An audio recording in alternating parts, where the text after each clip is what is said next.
सुप्रभात प्रिय विद्यार्थियों एवं अभिभावकों। आपका बाल साधना शिक्षण संस्थान के ऑनलाइन क्लासेज में स्वागत है। मैं मन्नीराम खिचड़ आज आपको अध्याय 12 में प्रमेय 12.8 कराने जा रहा हूँ। बहुत ही इम्पोर्टेंट प्रमेय विद्यार्थियों। 12.8 कि एक चाप द्वारा वर्त के केंद्र पर अंतरित कोण, एक चाप द्वारा वर्त के केंद्र पर अंतरित कोण उसी चाप द्वारा शेष परिधि पर अंतरित कोण का दुगुना होता है। यह प्रमेय का कथन है। प्रमेय का कथन है कि एक चाप द्वारा वर्त के केंद्र पर अंतरित कोण उसी चाप द्वारा शेष परिधि पर अंतरित कोण का दुगुना होता है। तो अपन क्या करते हैं, किसी भी प्रमेय को सिद्ध करने के लिए अपन 4 बिंदुओं से गुजरते हैं। पहला, दिया हुआ कि आपको क्या दिया हुआ है। दूसरा, सिद्ध करना कि आपको क्या सिद्ध करना है। तीसरा, रचना कि आपने क्या किया रचना में। चौथा, उपपत्ति कि सिद्ध करते हैं उपपत्ति के अंदर इसको। तो सबसे पहले दिया हुआ एक वर्त जिसका केंद्र O है, दिया हुआ एक वर्त जिसका केंद्र O है तथा चाप AB है। ये एक वर्त है और वर्त का ये चाप है AB।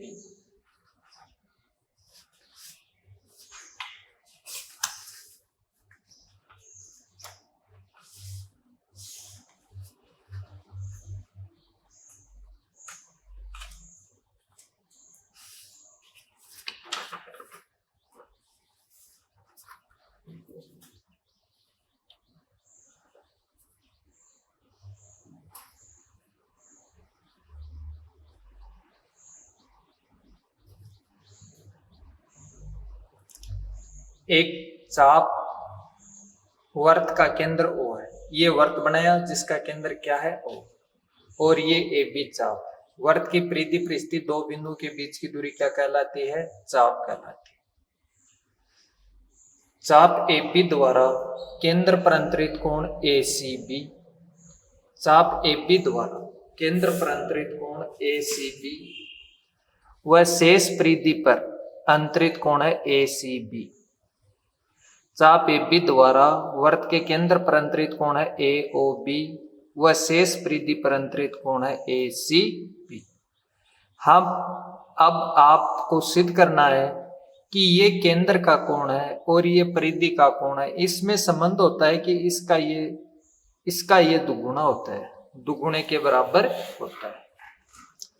तो दूसरा पॉइंट आया सिद्ध करना कि कोण AOB, केंद्र पर अंतरित कोण AOB बराबर 2 कोण ACB, ACB का दुगुना 2 गुणा ACB।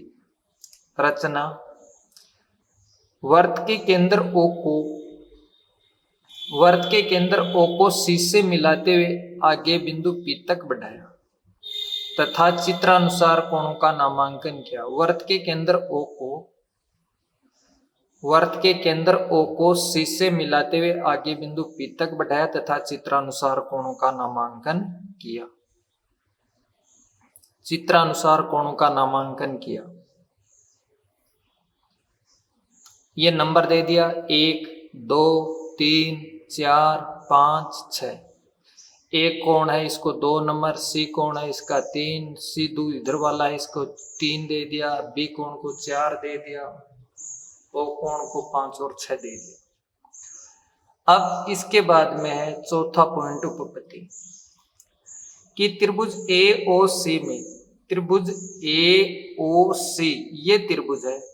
त्रिभुज AOC में भुजा AO बराबर भुजा OC, त्रिभुज AOC में भुजा AO बराबर भुजा CO, त्रिभुज AOC में भुजा AO बराबर भुजा CO बराबर R एक ही वृत्त की त्रिज्या है। दूसरा कि कोण 1 बराबर कोण 2 समान नाप की भुजाओं पर बने कोण है। कोण 1 बराबर कोण क्या है? समान नाप की भुजाओं पर बने कोण है। तीसरा कि ये त्रिभुज है AOC और इस त्रिभुज का ये बहिष्कोण है AOP। किसी भी त्रिभुज का बहिष्कोण, किसी भी त्रिभुज का बहिष्कोण का मान उसके दो अंतराभिमुख कोणों के योग के बराबर होता है।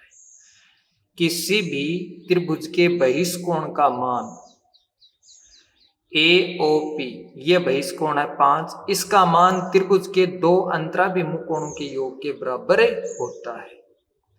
तो बहिष्कोण 5 बराबर कोण 1 प्लस कोण 2, बहिष्कोण 5 बराबर कोण 1 प्लस कोण 2। अब बहिष्कोण 5 बराबर 1 और 2 बराबर है, इसलिए कोण 1 के स्थान पर भी बहिष्कोण 5 का मान किसके बराबर होता है? इसके अंदर दो अंतराभिमुख कोणों के योग के बराबर होता है कोण 1 प्लस 2। अब कोण 1 और 2 बराबर है, इसलिए यहां पर 1 है तो 1 2 के स्थान पर भी हमने क्या लिख दिया? 1 लिख दिया। तो कोण 5 बराबर क्या आ गया? कोण 1 प्लस कोण 1। तो कोण 5 बराबर क्या होगा? 2 कोण 1। समीकरण नंबर 1। कोण 5 बराबर 2 कोण 1, समीकरण 5। इसी प्रकार दूसरा त्रिभुज लिया BOC। त्रिभुज BOC में, त्रिभुज BOC में भुजा BO बराबर है भुजा OC, भुजा BO बराबर भुजा CO बराबर R एक ही वृत्त की त्रिज्या है। वही बात इसमें लिखी है कि भुजा BO है वो भुजा CO के बराबर है, R एक वृत्त की त्रिज्या है। कोण 3 और कोण 4 बराबर है। कोण 3 बराबर कोण 4 समान नाप की भुजाओं पर बने कोण है, इसलिए कोण 3 और 4 बराबर है। बहिष्कोण, अब जो त्रिभुज के बाहर का कोण है बहिष्कोण 6, बहिष्कोण 6 बराबर कोण 3 प्लस 4, बहिष्कोण 6 बराबर कोण 3 प्लस 4। बहिष्कोण 6 का मान 3 और 4 के योग के बराबर होता है। किसी भी त्रिभुज के बहिष्कोण का मान उसके दो अंतराभिमुख कोणों के योग के बराबर होता है। किसी भी त्रिभुज के बहिष्कोण का मान उसके दो अंतराभिमुख कोणों के योग के बराबर होता है, इसलिए कोण 6 बहिष्कोण है और कोण 3 और 4 अंतराभिमुख कोण है, इनके योग के बराबर होता है, तो 3 प्लस 4 हो गया।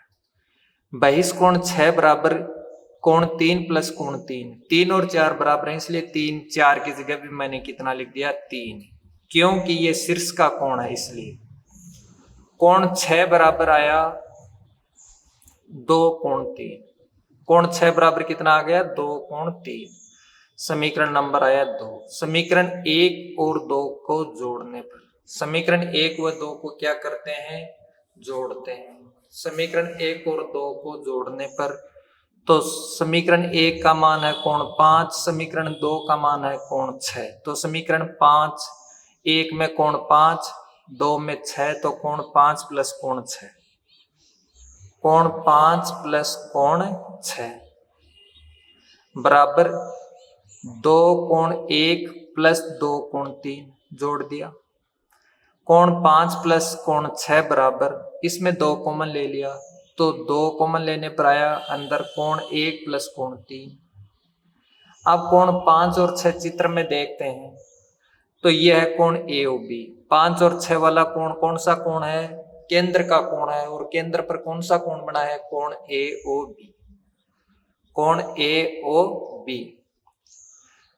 और कोण 1 प्लस 3 परिधि का कोण है, यह कोण है ACB, ACB। तो कोण AOB बराबर 2 कोण ACB, कोण AOB बराबर 2 कोण ACB। और यही आपको सिद्ध करना है कि वृत्त के केंद्र पर अंतरित कोण उसी चाप द्वारा शेष परिधि पर अंतरित कोण का दुगुना होता है। तो कोण ए ओ बी बराबर 2 कोण ए सी बी। कोण ए ओ बी बराबर 2 कोण ए सी बी इति सिद्धम। अब इसके आगे है कि अर्धवर्त में बना कोण समकोण होता है। बहुत इंपॉर्टेंट है कि आधे वर्त में जो कोण बनता है वो समकोण होता है। देखो अर्धवर्त, ये आधा वर्त है जिसका ए बी व्यास है। अर्धवर्त में बना कोण क्या होता है? समकोण। ए ओ बी एक सरल रेखा है, ए ओ बी वर्त का व्यास है और आधे वर्त में बना कोण है ए सी बी। तो कोण ए ओ बी ये केंद्र का कोण और ये परिधि का कोण ए सी बी। अपन जानते हैं कि ए ओ बी एक सरल रेखा है और सरल रेखा के एक और बने कोणों का मान 180 डिग्री होता है। ए ओ बी एक सरल रेखा है और सरल रेखा के एक और बने कोणों का मान 180 डिग्री होता है। ए ओ बी एक सरल रेखा है और इसके एक और बने कोणों का मान 180 डिग्री होता है। तो 180 डिग्री लिख दिए ए ओ बी की जगह, तो बराबर 2 कोण ए सी बी। ए सी बी बराबर 180/2। ए सी बी बराबर 180/2। ए सी बी बराबर 180/2। 180 में 2 का भाग दिया, कितना आया? 90 डिग्री। अतः अर्धवर्त समकोण अंतरित करता है। अतः अर्धवर्त क्या करता है? समकोण अंतरित करता है। विद्यार्थियों, नोट्स की पीडीएफ आपको डिस्क्रिप्शन में मिल जाएगी। आज हमने ये प्रमेय पढ़ी कि एक चाप द्वारा वर्त के केंद्र पर अंतरित कोण उसी चाप द्वारा शेष परिधि पर अंतरित कोण का दुगुना होता है। इसका मतलब यह है कि केंद्र पर जो कोण है उसका आधा बनेगा परिधि पर, परिधि पर जो कोण है उसका दुगुना बनेगा केंद्र पर। दूसरा कि अर्धवर्त, आधे वर्त में जो भी कोण बनता है वो समकोण होता है। अर्धवर्त में बना कोण समकोण होता है। तो अपन जानते हैं कि ए ओ बी ये वर्त का व्यास है और ये व्यास पर बना कोण ए ओ बी और परिधि पर बना कोण ए सी बी का दुगुना होता है। और ए ओ बी सरल रेखा है, सरल रेखा के एक और बने कोणों का मान 180 डिग्री होता है। इसलिए ए ओ बी की जगह 180 बराबर 2 कोण ए सी बी बराबर है 180/2 बराबर 90 डिग्री। अतः अर्धवर्त समकोण अंतरित करता है। इसके आगे विद्यार्थियों बहुत ही इंपॉर्टेंट उदाहरण है जो इस वर्ष माध्यमिक शिक्षा बोर्ड राजस्थान के अंदर आया है। एक देखो ध्यान से, उदाहरण है 3 कि एक चतुर्भुज ए बी सी डी, माध्यमिक शिक्षा बोर्ड राजस्थान अजमेर BSER 2020 में आया है। इंपॉर्टेंट सवाल है कि एक चतुर्भुज ए बी सी डी में, एक चतुर्भुज ए बी सी डी में A B A C A D हो, इसमें क्या दिया है कि ए बी ए सी और ए डी तीनों बराबर है। एक चतुर्भुज ए बी सी डी में ए बी बराबर ए सी बराबर ए डी हो तो सिद्ध कीजिए कि कोण बी ए डी ये कोण बराबर होगा 2 कोण B D C plus C B D.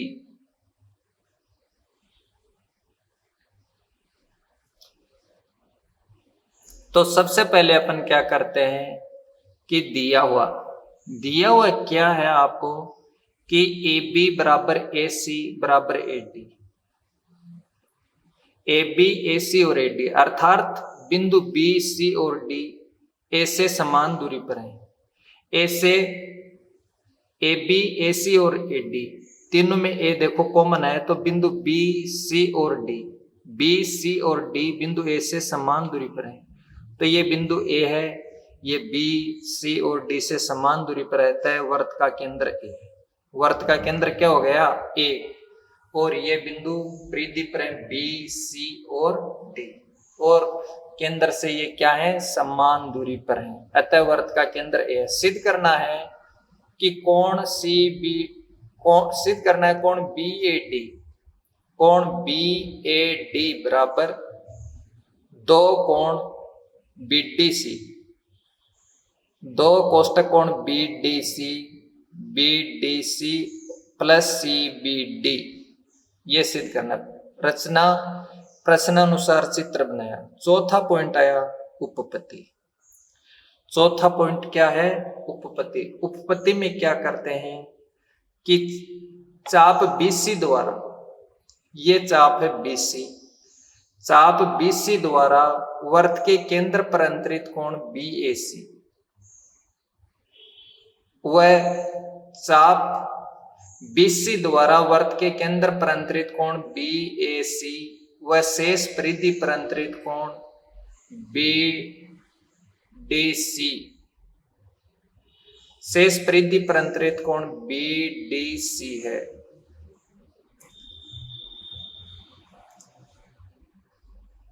तो अपन जानते हैं कि चाप बीसी द्वारा वर्त के केंद्र पर अंतरित कोण बीएसी शेष परिधि पर अंतरित कोण बीडीसी का दुगुना होता है।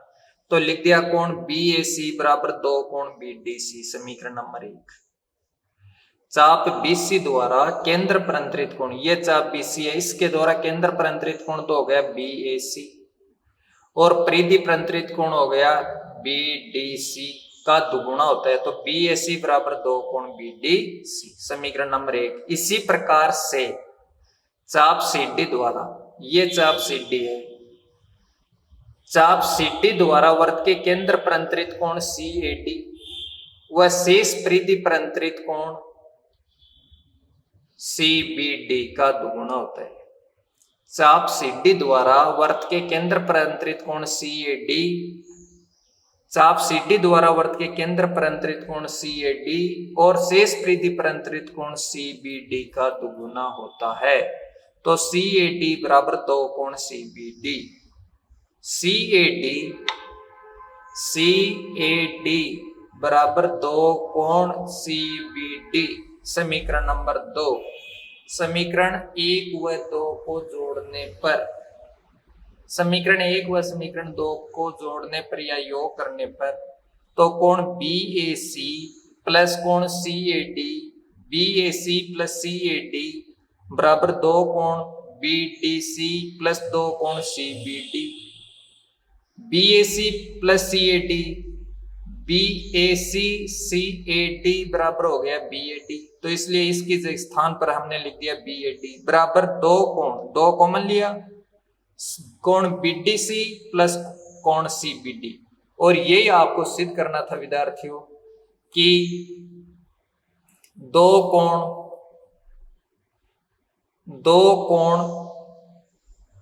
बीडीसी प्लस सीबीडी, कोण बीएडी बराबर, कोण बीएडी बराबर दो कोण बीडीसी प्लस सीबीडी।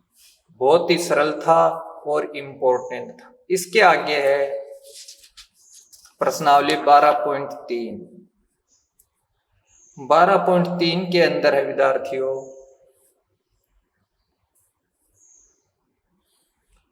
प्रश्नावली 12.3। पहला प्रश्न है प्रत्येक के लिए सत्य और असत्य लिखिए।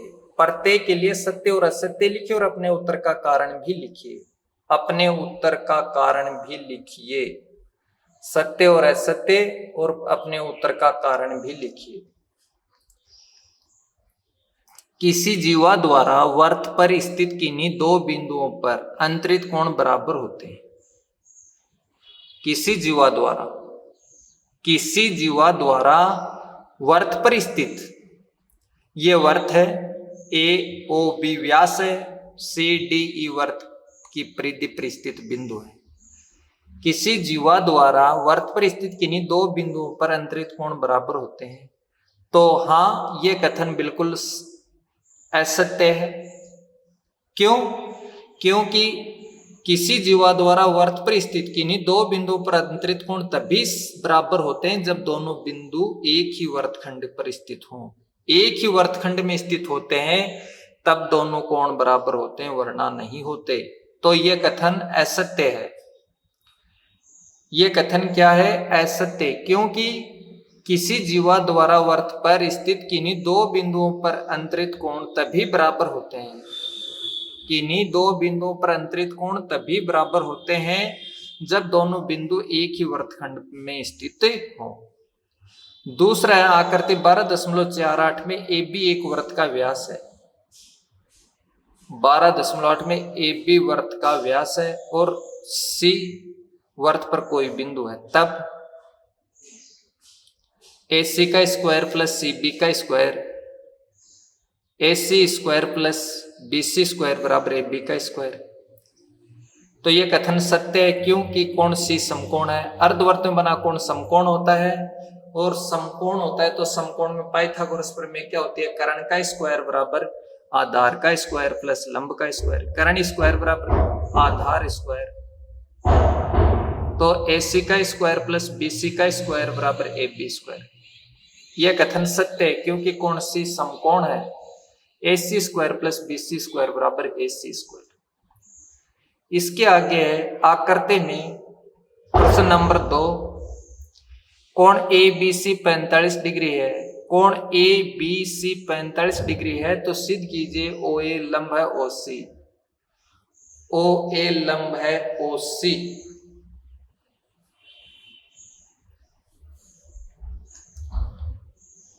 तो ये चित्र है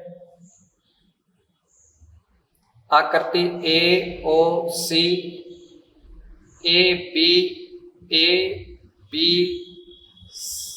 ABC और ये